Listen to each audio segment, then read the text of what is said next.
I can hear you perfectly, but no, I cannot wonderful. see you. Thank you. Yeah, for some reason I'm trying to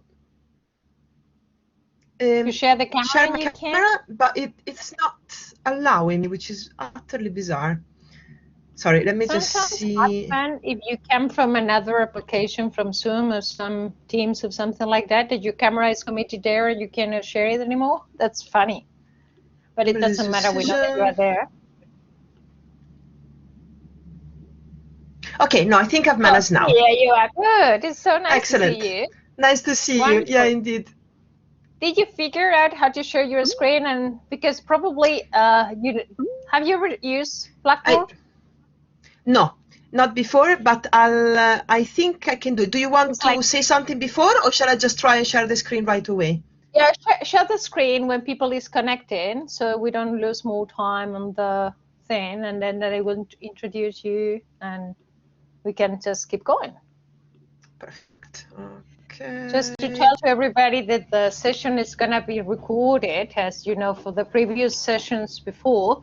And the point is that Sabina was telling me that the session will be recorded, but perhaps not the discussion. So, but I think is the most juicy thing is the discussion. And I hope that we learn all today very much things about PlanS, which is one of the controversial parts of the whole new atmosphere in the open science environment. I think we can start formally. We can start recording. Everybody is aware that we are recording. Everybody is fine with that? Okay, so Tony, we can just start recording. So welcome everybody. Welcome to all the faculty and the researchers in the University Carlos III of Madrid, our PhD students that they are taking part of this course as a part of the research skills education. And I think it's very interesting to have everybody on board. And also some other people that they asked me to join this session because they really want to see what you are saying. It's my pleasure today to introduce you Sabina Leonelli, that she's an open scientist with all the capital letters, but she's also a successful scientist and an excellent scientist. She has the second ERC grant. She was no, you have a consolidator now, but you have before a starting grant. Okay, that's right.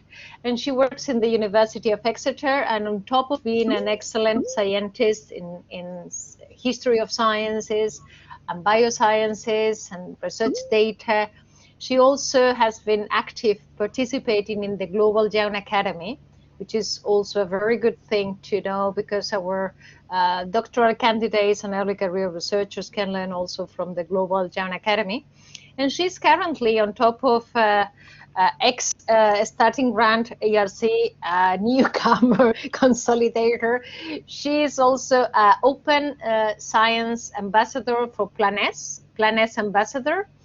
I have to recognize that I have my divide heart with PlanS because when they ask me to be PlanS ambassador, I say, I don't think I will be a good ambassador. So I say no. But today we have Sabina that she will tell us why she said yes, what is PlanS, and what does it mean for the researchers nowadays that we are just having this debate in the research performing organizations with the funders. Now the Commission, Kostas Glinos was presenting us Open Research Europe and other things in the first session. So there is a lot of things to discuss in this environment. And we are very happy to have this Open Science Cafe as relaxed conversations with the faculty to put everybody in the same page. So we hear the same messages and we have the same perceptions. So we can have our own criteria because sometimes, you know, Sabina, that with open science, sometimes there are a lot of misconceptions. You have to pay. You have to pay for publishing. You have to pay again. This is the thing. This is a predatory journal. So you can't just be free to show us your perspective as a very successful researcher with all these contexts. Thank you so much. Welcome to University Carlos III. I hope to have you in the future in a physical way. Thank you, Sabina. Go ahead. The floor is yours. Thank you very much, Eva, and thanks to all of you for showing up today. It's a far too complimentary introduction.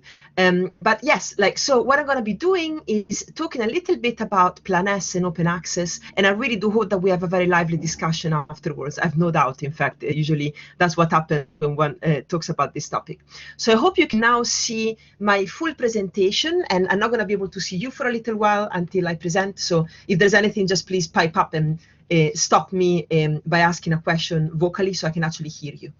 So what I want to talk about indeed is PlanS, but just taking a step back, why do we care about open access? I think there's lots and lots and lots of reasons, but I can tell you right away that the key reason for me is trying to reach and in fact engage and collaborate with as wide and diverse an audience as possible.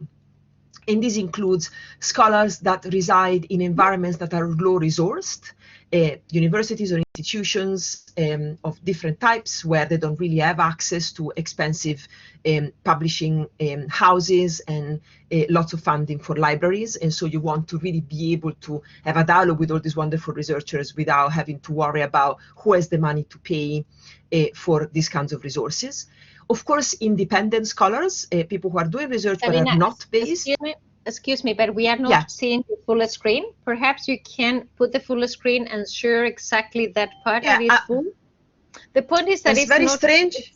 It's not a matter because, I think the letters are very little. So for people, anyhow, I'm not sure what to do because I am actually looking at the full screen here. Oh yeah, stop sharing. So I'm not and sure. When you say share content, share the one that you have in full screen, because you have some options to application of a screen.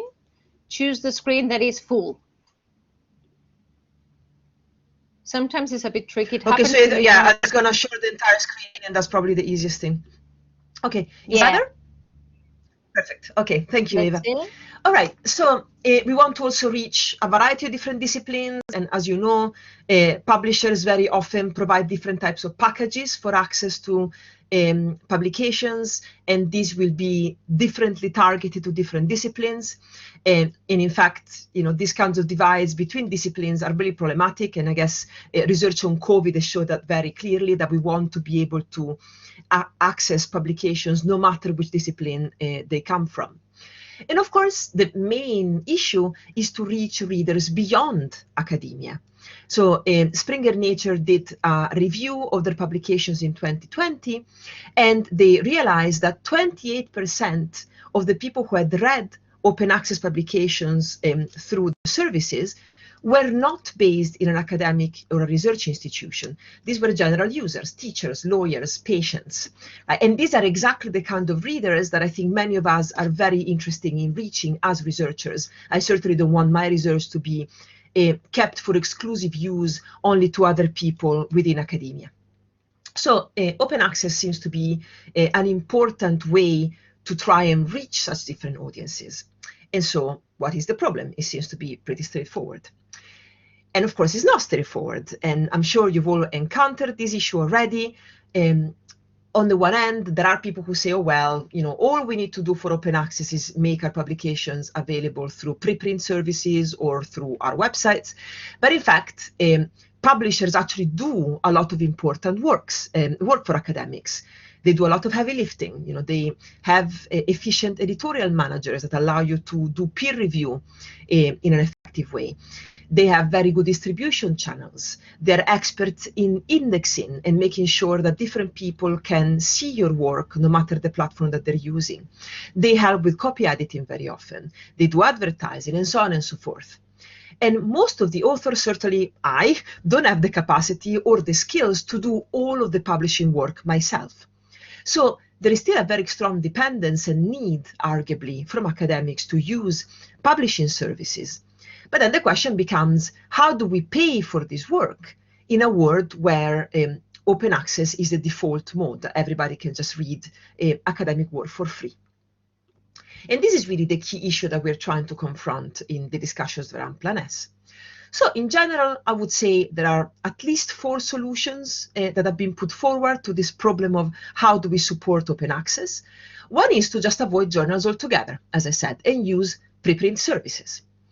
There are all sorts of questions around this, which I'm sure you have encountered. First of all, the reputation of preprints is potentially a problem.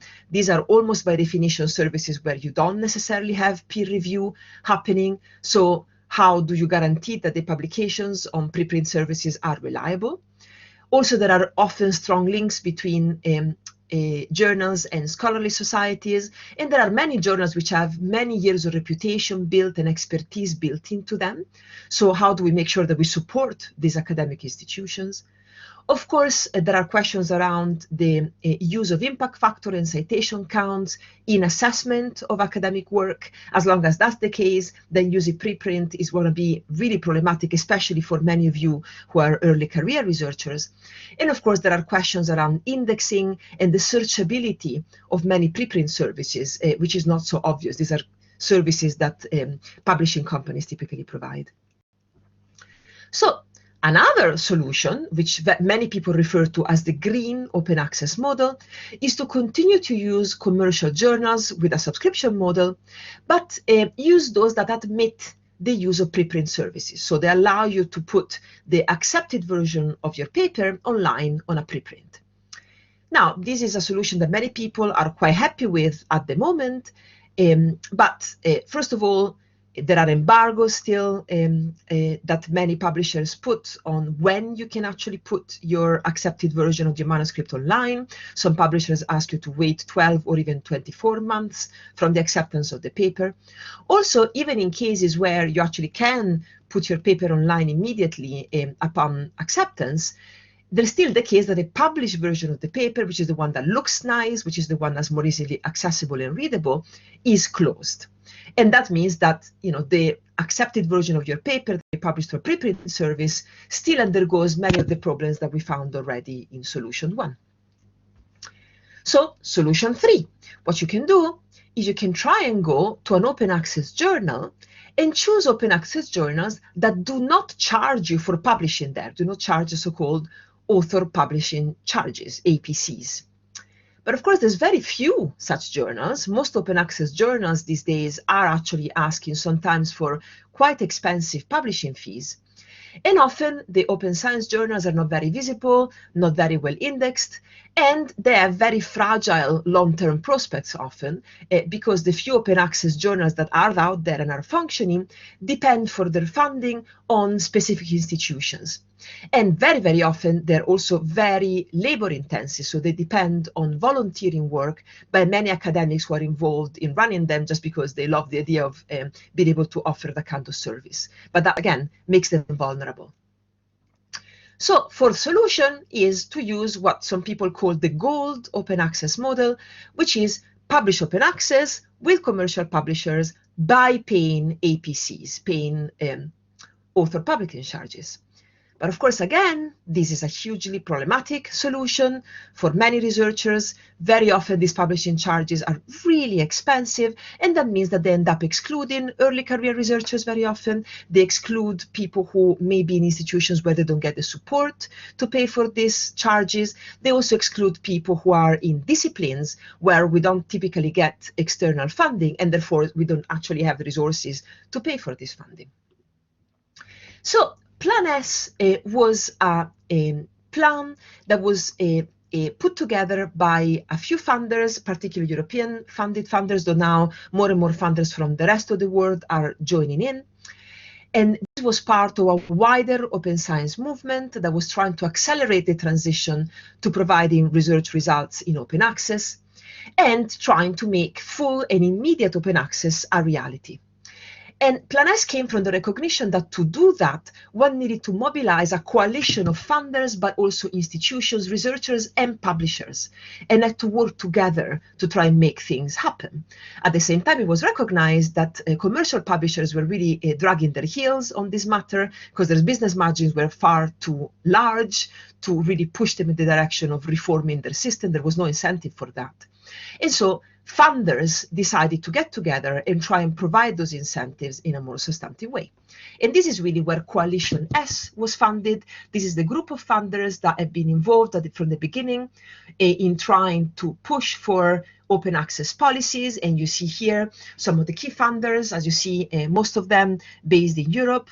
Though, for instance, we just heard the news this week that the Quebec funding body has just joined, and this is happening now very often that other funding bodies are joining in.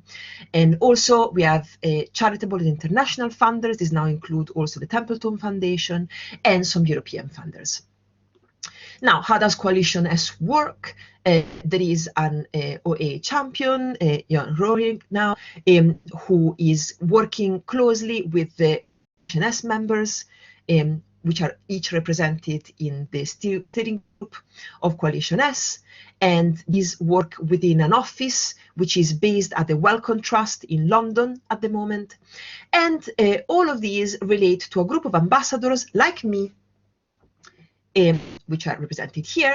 And these are people who are not necessarily aligned with PlanS. In fact, most of these people have been highly critical of PlanS from its beginning, and that includes me. But these were chosen so that they could keep talking and be in dialogue with different academic communities in different countries and in different disciplines, and report back to Coalition S in trying to push toward change and for dialogue and for keeping PlanS evolving so that it meets more and more the needs of the wider research community. So the idea here, at least for me, is to work with research groups and of course get feedback from the likes of you today to identify concerns and report them back to PlanS and help them to find ways of mitigating these concerns. So for instance, in my case, I've been working indeed for a long time with the Global Young Academy. I'm now no longer young, so I'm not part of the academy anymore, but I keep in touch with them in trying to measure, to develop indicators to measure the impact of PlanS. And indeed, the GYA, the Global Young Academy, is involved in collaborating with PlanS directly on this. So what are the principles behind PlanS? The key idea is that research results are a public good and should be immediately available so as to accelerate science. There shouldn't be paywalled publications. There shouldn't be embargo periods. Publications should be under a CC BY license, so there shouldn't be a copyright transfer from the authors to the publishers. And there should be transparency about the pricing that is allocated to any form of publishing, including publishing charges, and the contracts made between institutions and publishing bodies. And of course, the idea is that publication fees should be transparent and reasonable, right? Very important part of the PlanS principle. Funders that are part of the Coalition S have committed to support publication fees. So the key idea here is that individual researchers should not pay and should not be asked to pay. There should be multiple routes to OA compliance, which indeed includes green open access and publication of preprints. And there is a commitment also to work towards changing research assessment. So these funders are also committing to try and assess research outputs of the researchers that apply for funding within them on the basis of their quality and their merit, and not on the impact factors or the venue in which the publications have been. This is actually following the DORA agreement, which I'm sure you've been discussing before in this group.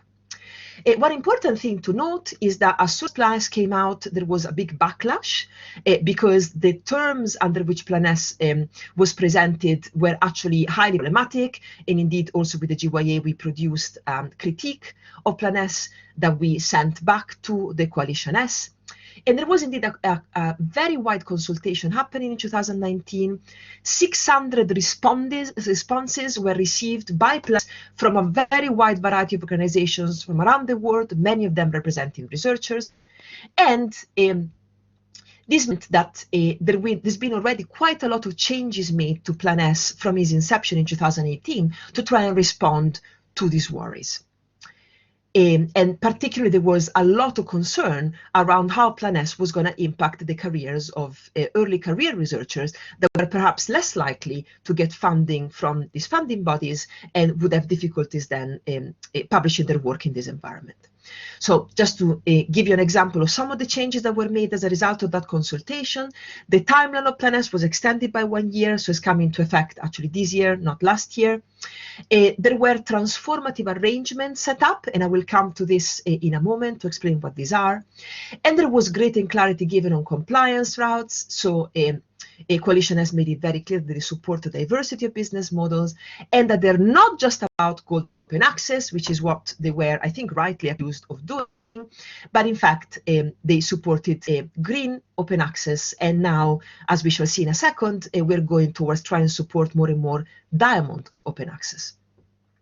So funders committed to implementing the DORA principles and emphasis on transparency. There was also an agreement that CC BY non-commercial licenses could be allowed if authors would request them.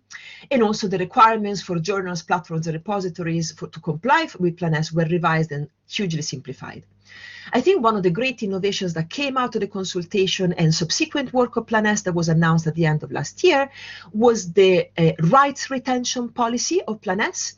The idea here, again, is done in the spirit of trying to push commercial publishers towards basically being much more open to open access. The idea here is that anybody who is funded by PlanS funders now should have a right to publish their work in an open access format, at least by putting their author-accepted manuscript online in a preprint repository, for instance. And this should happen with zero embargo due to the contract that these researchers have with their funders. Right? So no matter what the commercial publisher is requesting, the idea here is that the agreement between the funder and the people who are getting the funding should supersede agreements made with commercial publishers. And indeed, several publishers now have actually consented to this policy, meaning that indeed this is pushing more and more publishers to let go of embargoes and try to get authors to publish immediately in an open access format, at least in a green open access format. Now, let's come to very quickly transformative agreements, and then we can start our discussion. These are very important. They are supposed to support a transition which is sustainable for publishers from the subscription model to journals to open access publishing. And this is typically done by trying to make agreements between university libraries, or even in some cases whole countries, and the publishers, so that you avoid double payment. And rather than paying publishers both for subscription and then also for publishing charges, depending on what authors can do, you just pay the publisher to be able to both read and publish for free in their journals. And the journals that are undergoing this agreement are called transformative journals.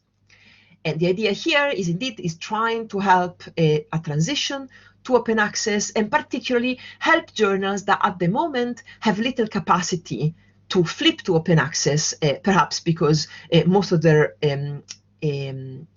authors actually cannot afford author publishing charges. And this has been written a lot about. I would suggest that you look at some of the coverage, for instance, in the Nature magazine on this, which has commented on the progress on PlanS and what is happening here. And so subscription journals that are committing to transitioning, that are transformative journals, basically need to demonstrate that they're increasing the proportion of open access content year on year. And the agreement is that the moment in which journals hit a 75% rate of papers published under the open access agreement, then the whole of the journal flips to being open access. And of course, the subscription income for payments is offset by these agreements continuing. Now, I think the big problem with transformative agreements, and the problem that many of us as ambassadors have kept also signaling to Coalition S, is the fact that this could be accused to be a sort of lock-in system for big publishers. Because of course, the moment in which some publishers have these transformative agreements in place with your university library and other publishers do not, then you as authors have a very strong incentive to publish with the publishers that have a transformative agreement. right? So you could see this as a sort of lock-in system where publishers actually are not really changing their business model. They're still getting the money that they used to get from universities. But in fact, on top of that, they've also found a way to make sure that they have a captive audience, that authors cannot really choose the publisher they want to go with because they have to go with the ones where they're allowed to publish for free. This, I think, is a particularly important concern and a worrying development, especially given that many open access service providers over the last few years have in fact been acquired by large commercial publishers. And these include data services like Mendeley and reference services, but also innovative publishing services like F1000. So there is a big question around, is there another way? Can we actually think about open access in another way? And in fact, PlanS and Coalition S have been sponsoring what I think is a really important study. It was a study on what is going on in the Diamond open access journals. So just looking at journals where you don't have to pay to publish, and also you don't have to pay in order to read the journal. And this was really the first study of its kind, certainly of this scope. And the study went on the whole of the last year, surveyed several hundreds such journals, and reported back on all the difficulties that Diamond Open Access publishers are encountering, and also what can be done to support this kind of publishing. So a key recommendation of this study, which now is being discussed by Coalition S funders, is that we need to develop an open access Diamond Capacity Center, which would provide resources for editors of journals like me. I actually edit one of the main journals in my field, which is now published by Springer. Journals like me are in fact put in a position where we can consider what it would take to flip our journal in a Diamond open access landscape, and we are helped in doing this. We're not just left to our own devices. So if you want to read more about this, I strongly recommend you have a look at this report. It's really excellent, and I think it's really a big step forward towards trying to think about more sustainable ways of transitioning to open access. I've also been writing a little bit in the Coalition S blog about what this means for making open access fair and really equitable for the whole of the research landscape without excluding people who cannot afford to pay for publishing. You can find this at the link. So thank you very much, and I think we'll shift to discussion. That is fantastic what you have shared. I was just annotating your talk. Sometimes being very accepting, just sharing links, and sometimes having my opinion. But I will open the floor to the audience, particularly early career researchers, because there are different levels. There are people that they are pretty familiar with this vocabulary, what is preprint and what is a postprint and another version and the version of record, etc. But some other people that they don't. And also, I would like that everybody has their own possibility to share their doubts. I always say that there is not silly question, but silly people that they don't ask questions. So this is the time. Go ahead and just, you can open your microphone if you have a question.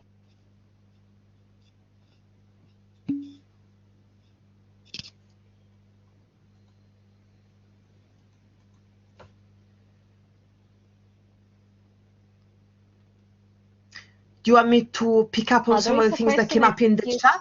Oh, sorry. You can see some questions in the chat. I think sometimes people is better in writing than asking the microphone.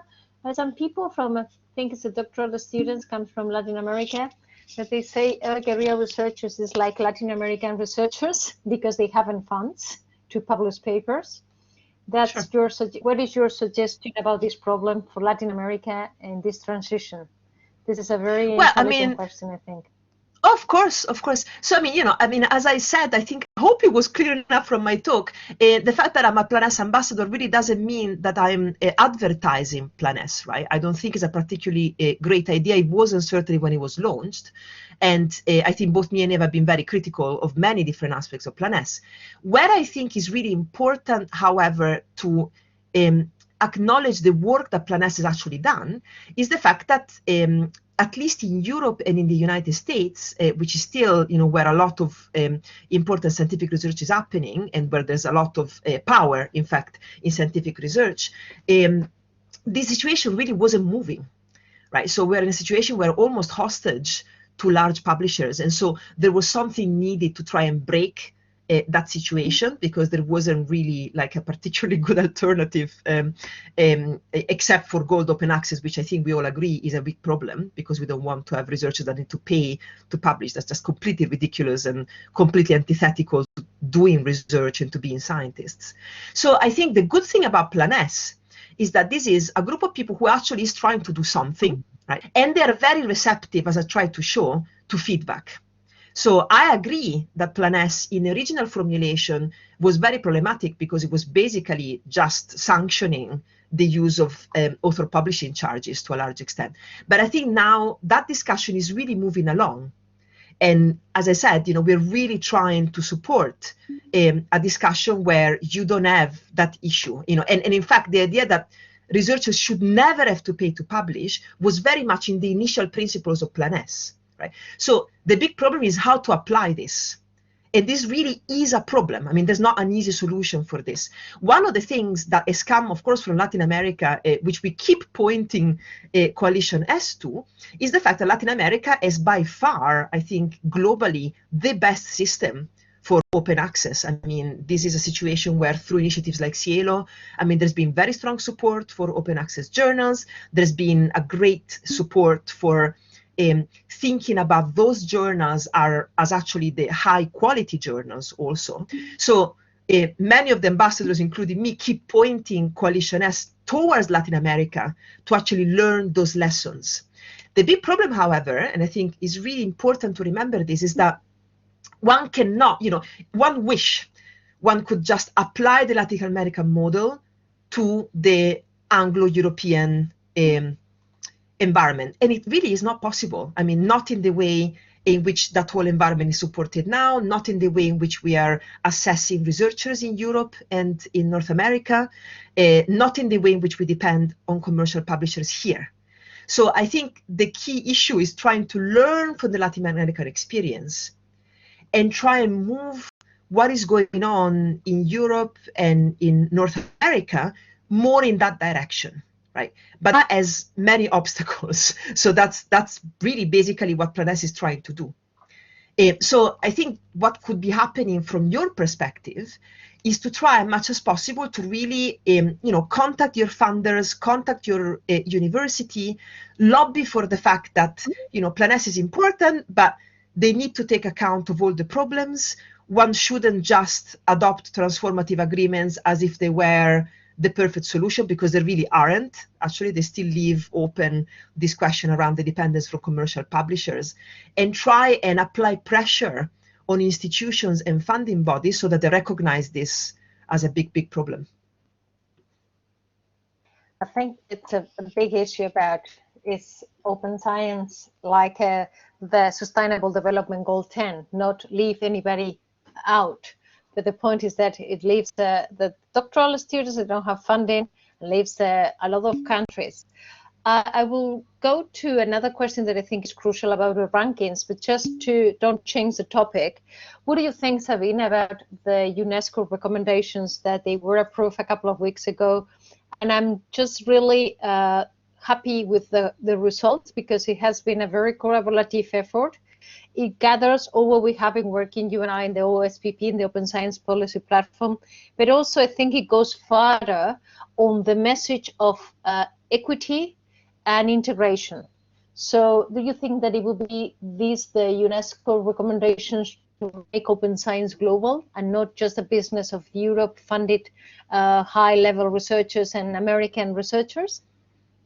Well, we hope so. I mean, I also collaborated, of course, as you did with UNESCO recommendation. We put in a very strong statement from CODATA and the kind of more data alliances, which was all about inequity and the very serious issues that we are creating in the open science arena in terms of potential discrimination for people who are more marginalized at the moment, just because, they're less funded, because they're not so visible, or like me, they work in the humanities and therefore just don't have access to any of these kinds of funding. So the big question keeps being, I think, it's great to have recommendations like this because at least they give a steer to policy. It's a very clear message to policymakers. You can't just sweep these problems under the carpet. But actually, it really doesn't do anything on the ground to try and resolve the problem, right? Which is why I think it's really important for researchers to engage with PlanS, because in the end, at least in terms of engaging with commercial publishers, this is pretty much the only initiative at the moment that is trying to do this, right? To really try and change these commercial business models from the inside. So, I completely agree with many of the comments that are coming through the chat. Thanks so much for this. I agree that green open access is really not a great solution.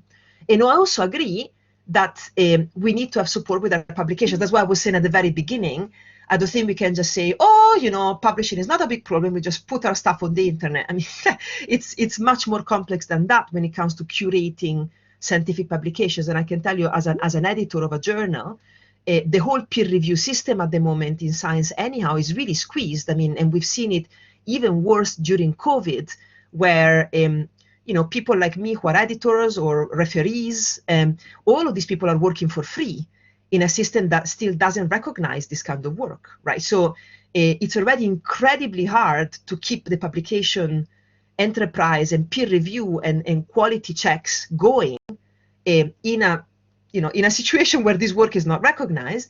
It would, I think, become unsustainable, pretty much impossible, if on top of doing all of that, I also had to worry about the editorial manager, how the journal is set up, doing all the publishing service. I don't think academics have capacity to do this at the moment. All over the world, we have our own huge demands that we need to comply with. So there really is a question about how do we pay for these services.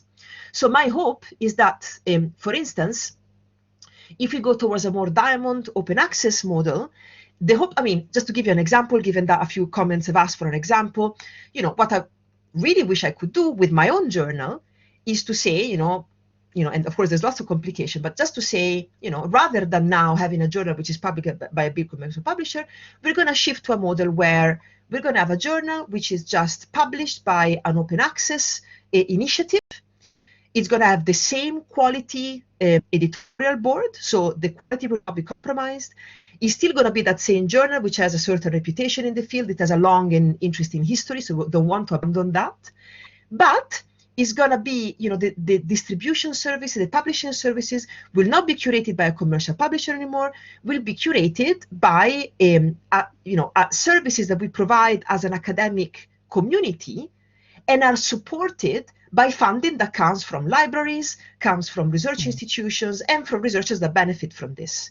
So the big problem is finding mechanisms by which you can pool this money that's already in the system and make it available to flip journals in this way, right? And to give me as an editor a platform where I can say, oh, I can actually use this platform, I can use this model, and I can easily shift my journal to open access.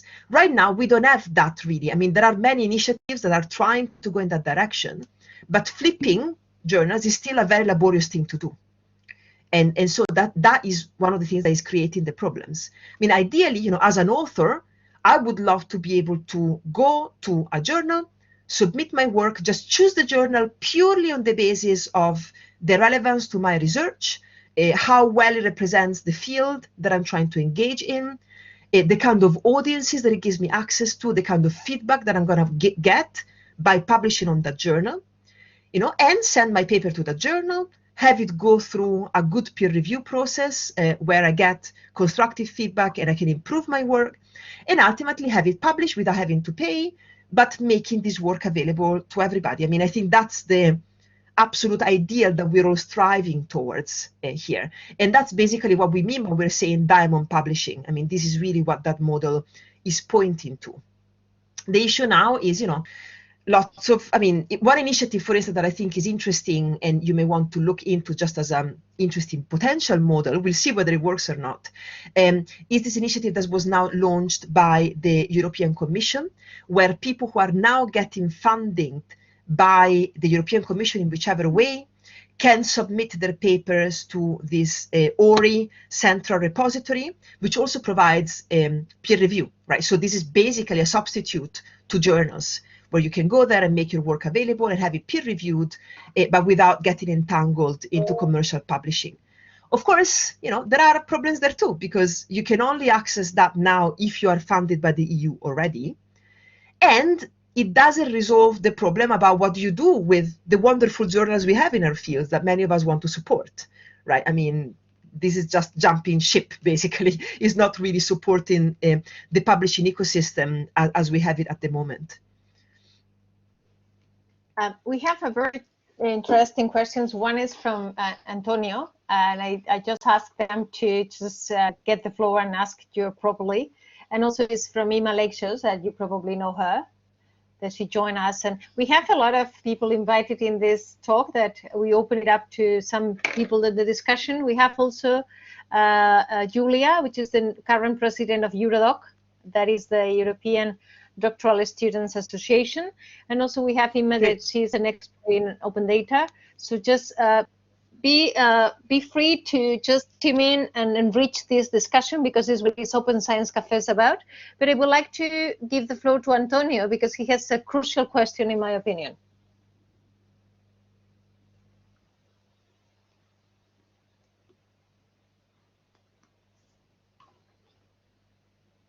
Can you open your microphone, or I should make you presenter or something like that? Not working? Oh. Let me see. If not, I will just read your question.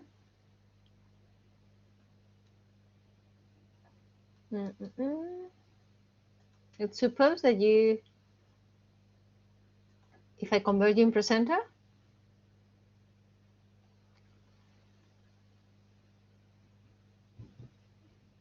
Carmen, did you have any advice on this? Because you are always my key person.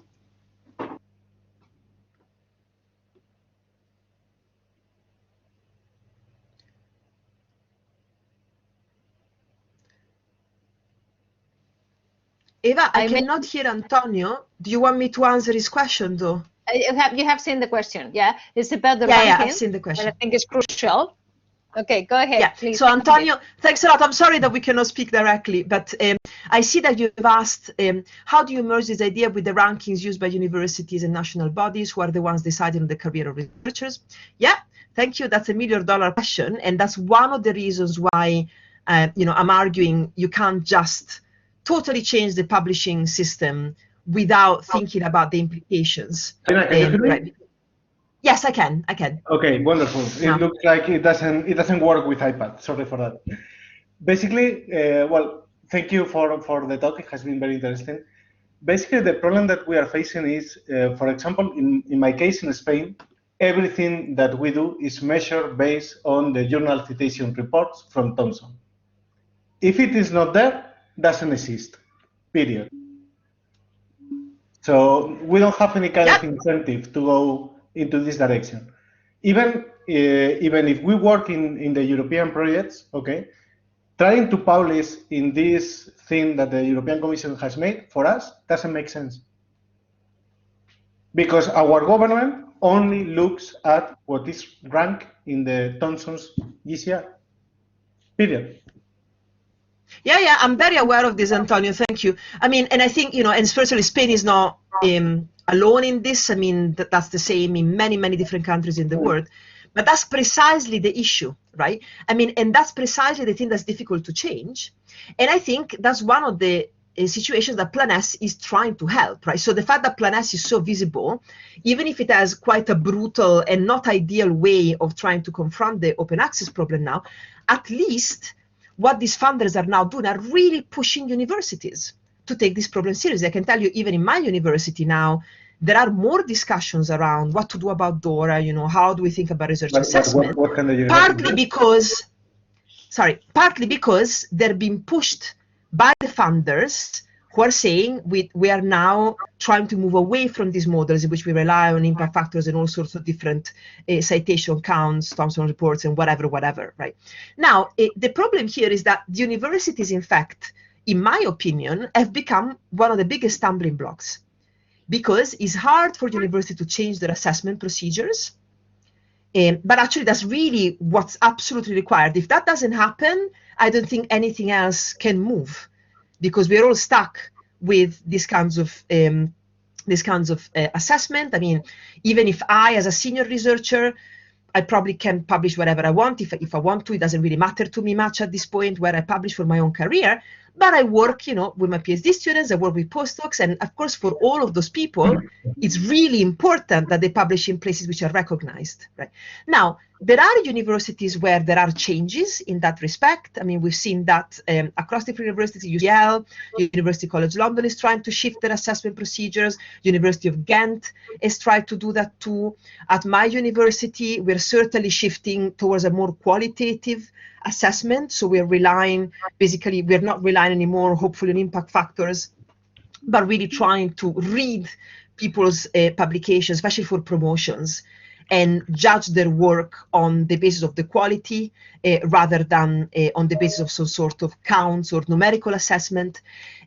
But of course, this is complex because also many funders still are wedded to those kinds of metrics. So the issue is we're trying to change this. Eurodoc is doing wonderful work in pushing for those changes. The GYA is doing work in that direction. Many of the big organizations are trying to push in that direction. We have done at the European Commission, I was part for 2 years of an exercise where I was an expert helping 13 different countries in Europe to think very carefully about this and think about how they could change the reward systems in their scientific systems so that this will become less of an issue.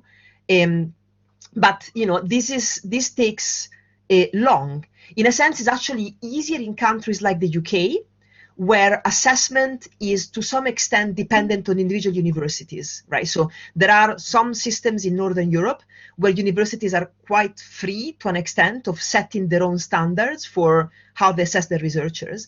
Many other systems like Italy, like partly Spain, like, for instance, Croatia, these are systems where assessment is centralized, right? So you have very specific criteria determined by the government for what counts as excellent research. So this is really, what's really important now is to lobby your government to change those criteria. Because as long as, for instance, in Australia, there is a recognized list of the journals where research should be publishing, the top journals. And anybody who publishes in other journals basically will be working for nothing because these are not going to be highly rated in their assessment. Now, as long as this is the case, we have a very big problem, right? Because of course, then the whole incentive system in publishing is going to be skewed towards those kinds of rankings. So a key issue is trying to shift those rankings. But I think if we lobby our own scholarly societies, our academic institutions, our universities, and our funders to do this, I think as a research community, we actually can have quite a bit of power. The problem is, I think, many researchers now I see, being engaged with this issue, but very much thinking, there's nothing I can do. And all I can do is basically hate open access because it's just messing everything up and is creating more inequality, et cetera, et cetera. And I totally understand those feelings because we are in a transition moment and it really can go in many different ways now. But I think it's also an important moment where researchers need to get involved in these conversations. Because it can go one way or the other, right? And if we try and all push in a certain direction, the hope is that actually what's going to happen is that this kind of silly research assessment metrics, which are tied to particular journals, will be abandoned. Right? I think there is scope for this. I think Eva will agree with me that the political wind now actually is in our favor in that sense. But of course, part of the reasoning behind PlanS is, okay, let's hope this happens, let's work towards making this happen, but we have to have a plan in place for when this actually happens, right? So if we drop the ranking based on the top journals, how do we do these rankings, right? I think, unfortunately, that kind of assessment will still be required and many countries will still want it. So what do we propose instead, right? And having clarity on publication services and the kind of metrics applied to these services, I think, is going to really be key here. Sorry, long-winded reply, but these are very big topics, of course. every answer is just to talk. Wonderful. I just give the floor to Imma, and then we have another question from somebody. I don't remember the name, but just Imma, go ahead. And then Alejandro. Hi, okay, good afternoon, everyone. Eva, thank you very much for letting me be here, even if I'm not a PhD student of the program of Carlos III. Sabina, pleasure to listening to you. And, you know, I understand that when one is an ambassador of these things, yeah, and listens from the audience, all these negative reactions, it must be exhausting. I can put you... That's the point. No, yeah, that's absolutely the point. Exactly. Yeah, no. But I mean, yeah, at some point I would be tired. Yeah, if it were my case. But anyway, and actually, it was more a comment, and it's a bit aligned or in the line of what Antonio was saying, and not so much in the sense of of rewarding of the Spanish system. That of course Eva has answered that finally. La Agencia Estatal de Investigación has adhered the DORA declaration, so that's good news. But as Antonio was saying, when we see it in real facts, then okay, we will believe it. Of course. But anyway, my comment was more in the direction of creating of the concerns between creating a bigger gap between the big fish and the small fish. I mean, big fish are here researchers. So people who are on top of the pyramid, publishing in top journals and being cited. So we know that we have papers which a friend of mine called Sleeping Beauties, which are really very good contributions and very good papers, and by somehow they never get cited. Because people, there is a trend of citing what you already know and what is going on. So although I'm a good transition moment, to make really good changes, my concerns are related to time.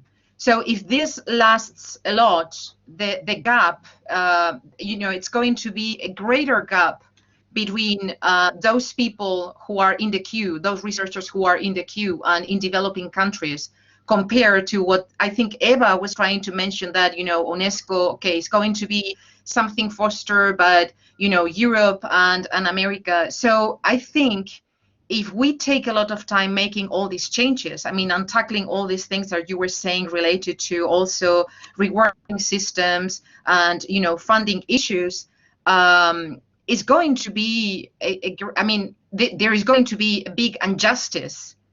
So open access, if this transition lasts a lot, it's going to be really very bad consequences for many people, for many researchers. So it's already hard. So I can't imagine how hard it's going to be when you want to get into the system. Yeah.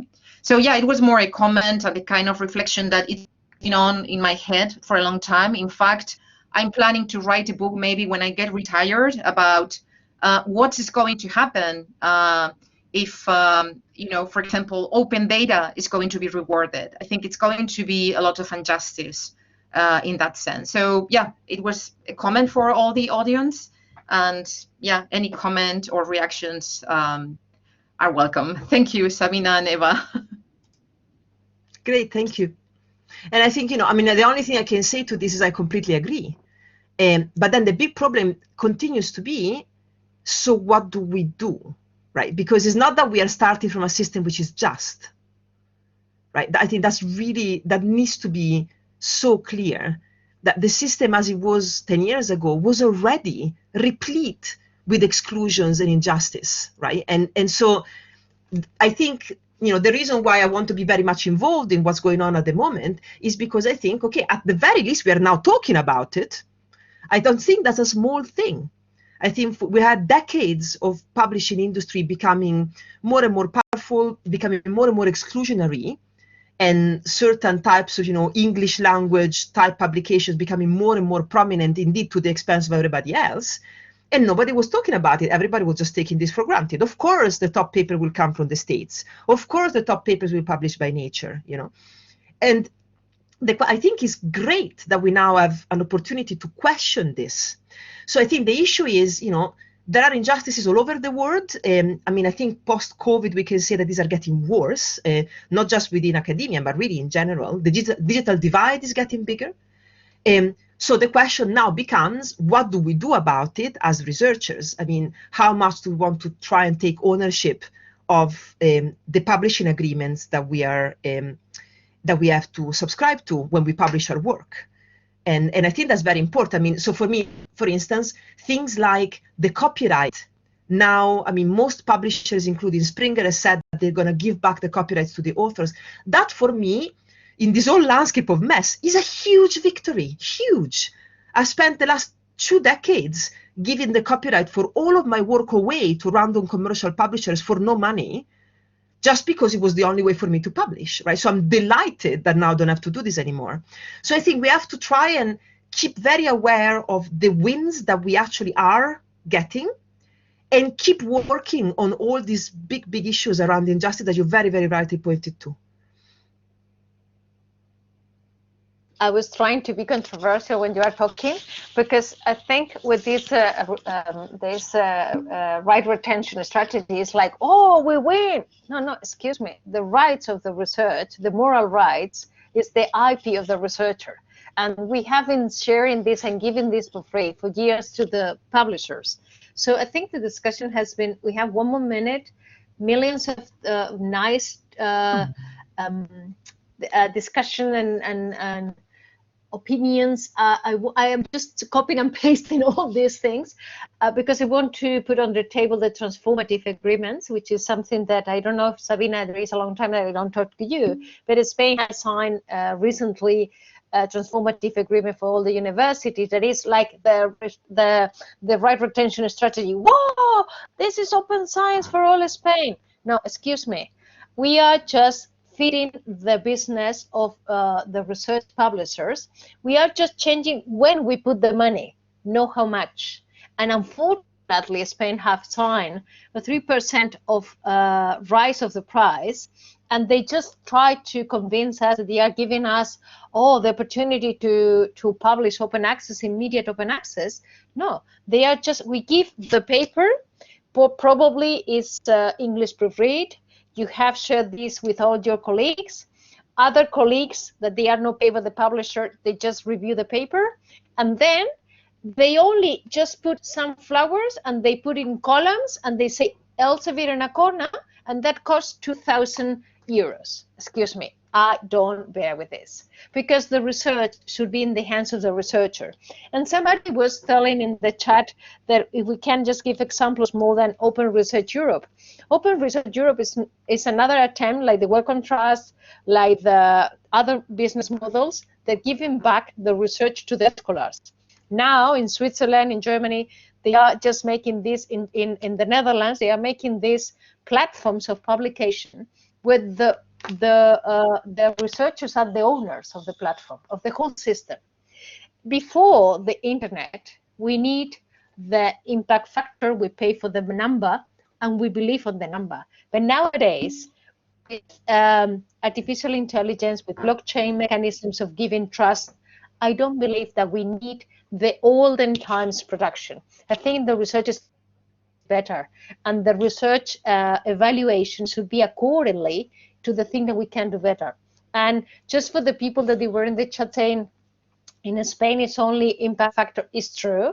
It is very sad, but things are moving slowly, but there is no way back, because the COVID demonstrate that we need open science, full stop.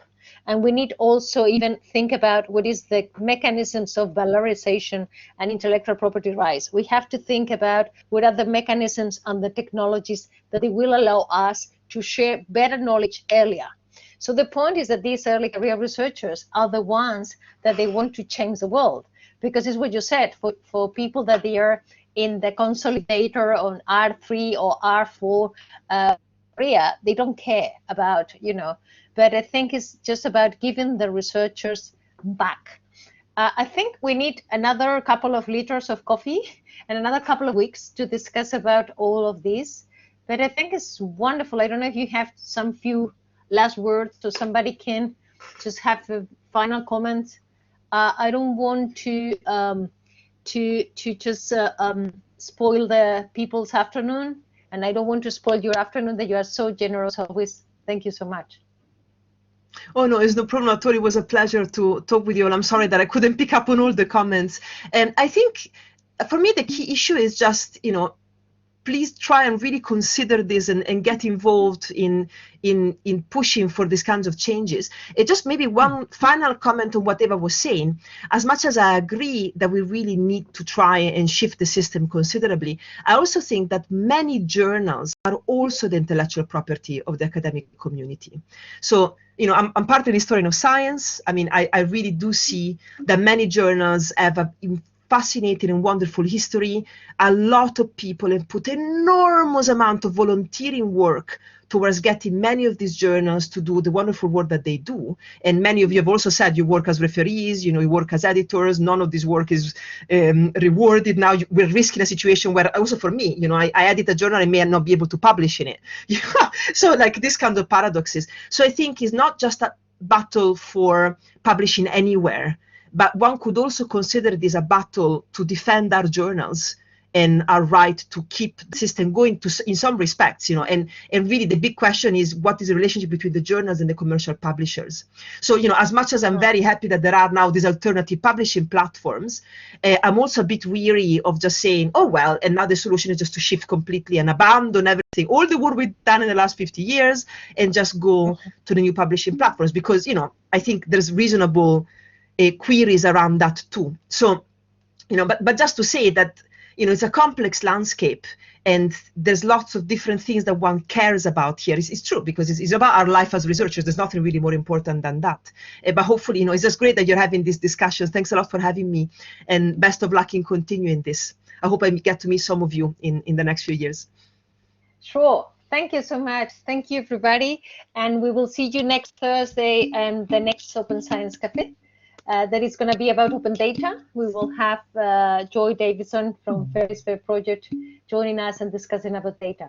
Thank you, Sabina, for your enthusiasm. Somebody was saying that they love your optimism message, and I do really like the way that you express yourself.